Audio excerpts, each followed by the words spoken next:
As loss and grief progresses, many people in grief find themselves in a very confusing way. They might say to me, I've taken a step back in my grief. I was doing so well, and then all of a sudden I woke up and I couldn't get out of bed. Why is my grief getting worse, not better as time goes on? I'm T. I help people that are grieving find purpose in their pain, meaning in life after loss, and ultimately teach them how to grieve with more love than pain. If this resonates with you or someone that you love, please hit that follow button. This space is for you. In the early months, our bodies and brains often operate in a kind of protective shock, fueled by stress hormones like cortisol, adrenaline.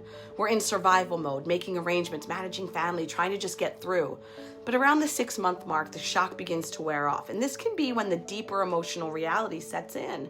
The brain is no longer flooded with the initial stress chemistry, and instead, the prefrontal cortex, responsible for logic, planning, regulation, begins to process the long-term impact. This is when grief can start to feel more painful, not less. It's not regression, it's progression. The brain is starting to integrate the loss rather than just react to it. Grief doesn't follow a timeline, but there are markers where something shifts. At 6 months, the permanence of the loss starts to sink in. The brain stops trying to undo it and begins trying to live with it. And here's what else happens that we don't always say out loud. We start to fear that we're about to go back to the death day, back to the moment that shattered us, back to the worst day and moments of our lives. But the truth is, you can't go back. You don't get to relive that same day in real time. It's already happened, it's over. You're not in that trauma moment anymore. The only place we can return to it is in our minds. And even then, we get to choose where we focus. We don't have to live there. We don't have to rehearse the trauma over and over again.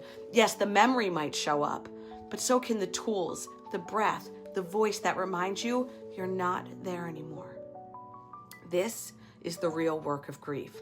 Not pretending it didn't happen, but choosing again and again not to stay stuck in the moment it did.